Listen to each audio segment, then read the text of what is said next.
So what do you think about your first run, Slug? Well, I'm happy and tickled to death with the first run. First time out of the box, untested. The ethanol boats had 8 years engineering time. We've had 6 months.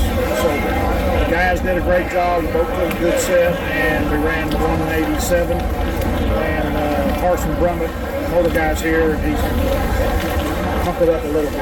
So you gonna turn it up a little bit? Pump it a little bit. So did anything feel different about that run? Did you feel something good? Well, yeah. The fact that it can pull so hard on the big end and keep locked down. So when a boat gets really loose and starts to go all over the place, you start to think, oh, we're kind of at our limits. But I never felt that in the boat. Rusty is constantly tightening the boat up with air pressure in the tunnel, that when it's lifting, he's bringing the trim in. Opposite of what most people think. They think that we're trimming it out to get it up and get it going. We got enough power.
Interview. Yes, sir. What went on out there? 194, huh? Yeah, my heart's still racing. It's, I don't know. Got enough adrenaline pumping through me, my lower back tightened up. Like, you know, like I don't know, I felt it in football and stuff like that. But, yeah, so we actually didn't have the greatest start. We had, you know, we always try to push the envelope on how fast you can go. I mean, you're lucky if you get to like a 44 mile an hour start, you know, but that 4 mile an hour down there can make up for a lot down here.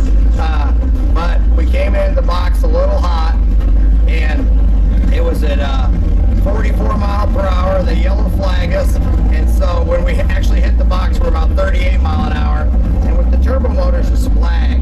So at that point, back to wide open throttle.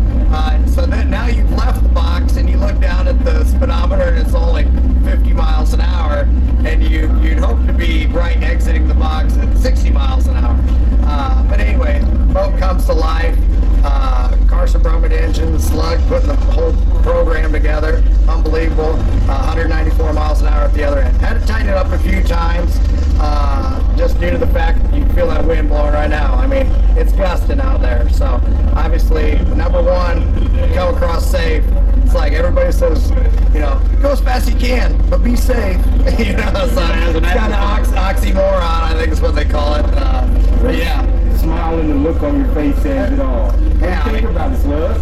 He's the best. He's one of the best, and that's why he's in the boat. So what more can I say? Besides, he makes me look taller. That's right. That's good. I make everybody look taller, I think. But not faster, huh? I don't know. You know, it's a wild feeling to come to the shootout as a spectator 23 years ago, and then be running actually second fastest boat to ever go through the 3/4 mile an hour, 3/4 mile trap. So it's a lot to be said. I didn't realize it. I'm glad you shared that. Yeah, I was trying to think if anybody has went faster in 3/4 of a mile. And I could be wrong, but I couldn't think of any last night that have, you know, broken the 190 mark in 3/4 of a mile other than American Ethanol. So, yeah, something to be proud of. You call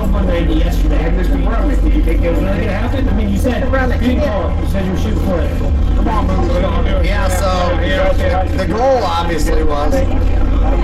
The goal obviously was, you know, I always try to under promise so I can actually come through. So when everybody's asking in the shop, they go, how fast do you think you can go? And I'm like, I'm hoping for 180, you know, and talked to Carson a few times, but the package was awesome. And I had told him, you know, it kind of does this, and he's like, oh, I know what that is, and we can get that out of it. And today he just took all the I don't know, they call it Guardian in Mercury here. The dummy proofed it for me because, you know, we'll just burn them down. But he took that off and changed some things, and the boat really came to life today. So great engine builder, that's for sure. Good job. It's done it many times, right? Yeah. Carson, Good job driving the boat. You know, I mean, that crosswind out there, that had to be unbelievably tough. It's anticipating where you're going to land, and I'm sure pilots do the same thing because basically you're aiming to the right to come back to the left, and maybe that's looping it is what it should be called, or bowing it, but you got to free it up at the end, otherwise it will not go.